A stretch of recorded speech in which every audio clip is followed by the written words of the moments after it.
With all the news about immigration, we got curious about the truth. We started with the skim and ideas unfolded pretty quickly. We did a lot of research and interviewed our English as a second language students. This is some of what we learned. My name is Angie. I'm 16. My name is Adrian Miranda. I have 16 years old. My name is Esmeralda Cosmartis. I'm 16 years old. My name is Shaima Barbara. I have 15 years old.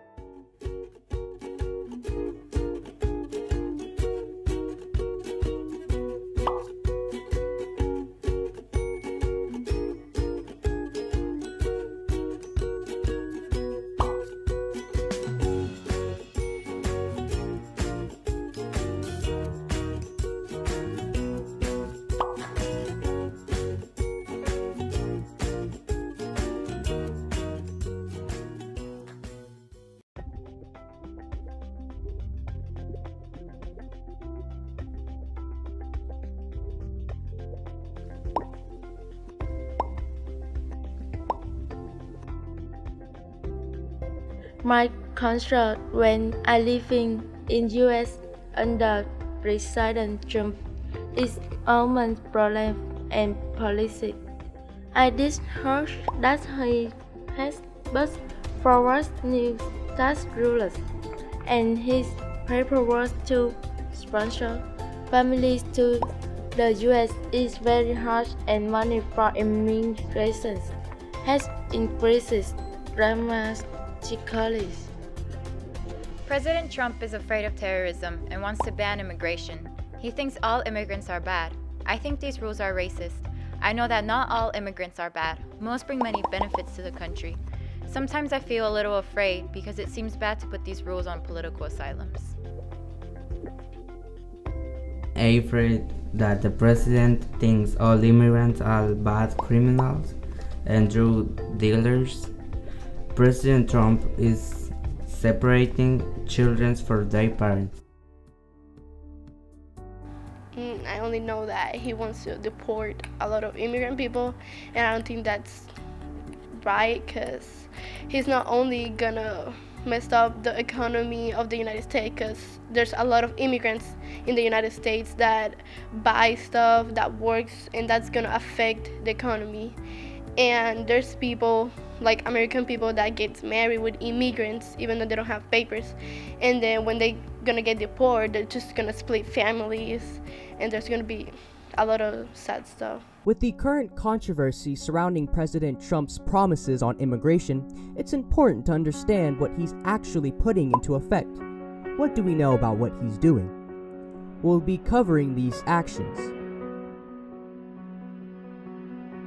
One of the main issues that could have been put into effect was the temporary travel ban of 6 Muslim-majority countries, including Libya, Sudan, Iran, Syria, Somalia, and Yemen.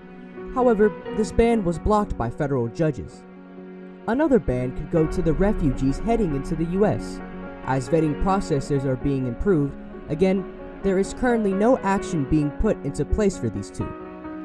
Along with this, sanctuary cities that hide undocumented immigrants are having their federal fundings cut. The deportation of undocumented immigrants has begun to come into effect. The ones who are most sought after are those who have committed crimes, but anyone undocumented could potentially be deported.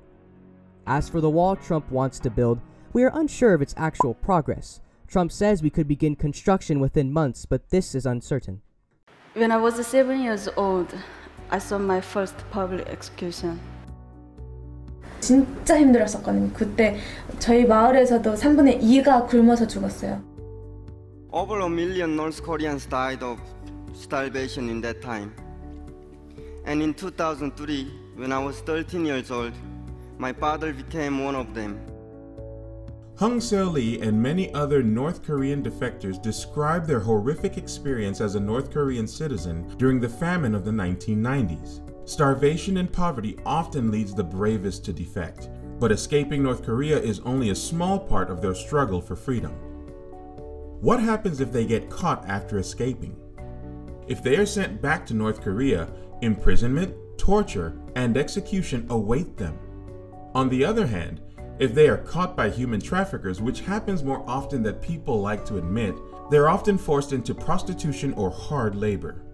Their greatest chance of escape, and maybe their only one, is by crossing the Yalu or Tumen River into China. For some North Korean defectors, their journey ends here as long as they aren't discovered by law enforcement and sent back to North Korea, but others try their luck at finding a place to call home outside of China. Where else can they go? Thailand is often a next step for defectors because, unlike China, they send North Korean defectors to South Korea. So what is the big deal about sending them to South Korea? Isn't it basically just North Korea, but South? Well, instead of imprisoning, torturing, and executing the defectors, South Korea allows defectors to stay and also offers assistance in helping them settle, such as an allowance, a 12-week course on how to integrate into South Korean society, and etc. South Korea also offers greater freedom than its northern brother, which is another reason defectors may find living over there to become more favorable. Other countries such as Canada and the United States also offer defectors the opportunity to have a better standard of living.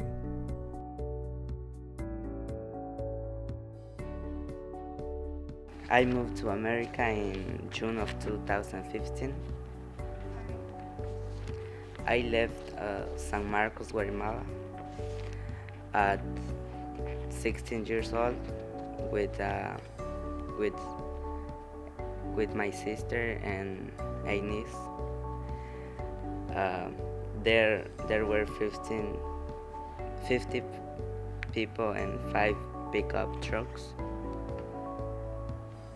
We meet more people to make 250 in total.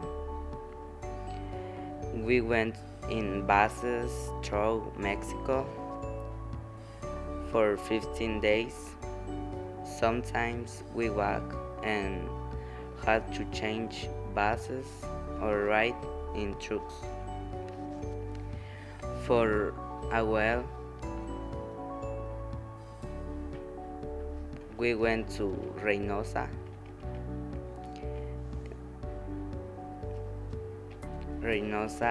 We had to walk 1 hour to cross the Rio Grande for $700.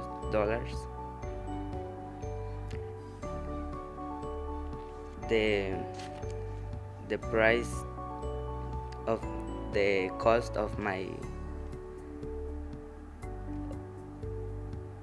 trip was $2,750.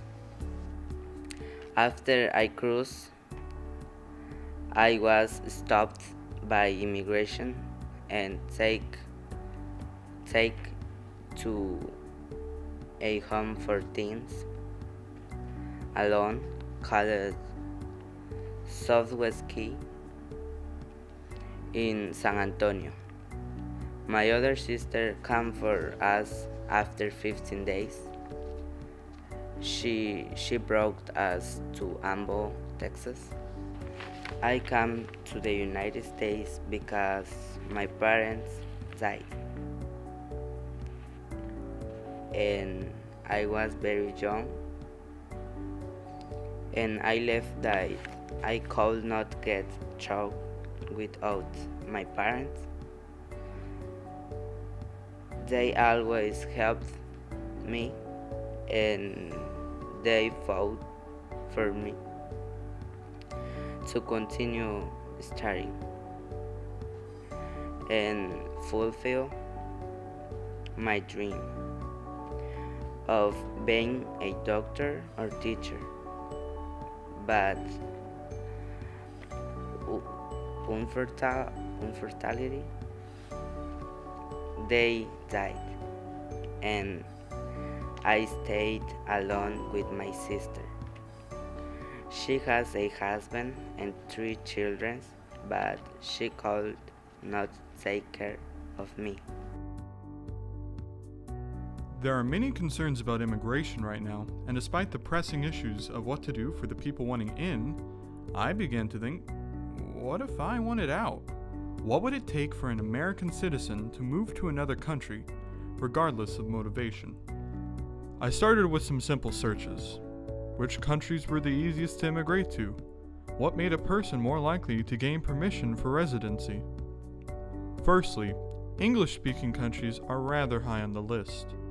Canada, Australia, and New Zealand all were on the list for extremely high-rated countries for American immigration. The UK, especially since Brexit, has fallen far down the list. Furthermore, the countries themselves don't have to be English-speaking. For example, Singapore, a popular spot for global trade, has a lot of English-speaking residents and also remains an extremely easy country to immigrate to. Secondly, many countries are selective about the ease of immigration for hopeful permanent residents. Highly skilled immigrants with accomplished resumes tend to have an exponentially easier time immigrating to most countries. Even common language barriers can be looked over, as is the case with Brazil. Brazil is rather open to skilled immigrants from countries all over the world, holding the world's largest group of ethnic Japanese residents outside Japan. Finally, one must consider the cost of living in the country they plan to move to. Many countries have different costs for many items necessary to live in a country. For example, many places have different standards for rent or housing prices. Even hotel rooms don't share universal costs. On top of all that, many countries use different forms of currency, from the British pound to the Japanese yen. Attempt to convert your paper money from US dollars to the standard currency of wherever you plan to move to. Lo único que le puedo decir a todos los americanos es que no se vayan para siempre de su país. Pueden ir a otros lugares a pasear, a conocer. One thing I would muchos say lugares is to not leave más, forever. creo que There's hay many muchos beautiful lugares places to hermosos travel like como America, but don't forget where you pero came nunca from, olviden because de dónde America vinieron. is your home. I'm here because my half family is here, and I'm first time I'm coming here to visit. But like I live here because like it's very easy like in my life there Palestine because my country like it's very hard reason and like for a girl, and they're here like they have equality for like a boy and girl. So like here I see I have like my freedom. Like here I can study here like very well. Like my grade here is very high because in my country I don't like my school. I don't like everything there. So when I came here I like everything here. So that why I'm coming here and I want to like live here. Now like it's very open mind, and like I can talk what I want. Like if like they open like something to talk, like I can, if I have like idea I can talk what I want. Like there, if like I have some idea or something, like we scary about like if we want to talk about like my idea, like we scary about it. Like no, you're young, you can talking about it. So that why. So like here I can talk anything if I want it. So here I'm like I very like this thing, you know. Becoming a US citizen is done either by birth or through a 10-step process called naturalization. Are you a foreigner who wants to become a US citizen? Have no fear, the steps are here. Step 1. Meet one of 3 different requirements. 1. Be at least 18 years old and have lived in the US or a US territory for 5 years, or just 3 years if married to a current US citizen. Or 2. Serve in the US Armed Forces for a year or more without a dishonorable discharge. Or 3. Perform active duty US military service during any major wartime like the Persian Gulf or on or after September the 11th, 2001. If at least one of the requirements is met, congratulations, you are eligible for US citizenship. All you've got to do now are steps 2 through 10, which include lots of paperwork including Form N-400, payment of fees currently set at $725, completion of a background check, attendance at a biometrics appointment for fingerprinting, completion of an interview, submission of passport-style photos, having a good moral character, passing an English test and civics test. This process can last 6 months to as long as 15 years, depending on documents, career history, and behavior problems. If the application is granted, then you can enter the system and wait. The final step in becoming a US citizen is to take the oath of allegiance to the United States at a special ceremony. Congratulations, you've become a US citizen. Your citizenship will come with voting, civil, and societal rights in the US, along with responsibilities such as taxes, jury duty, and voluntary service.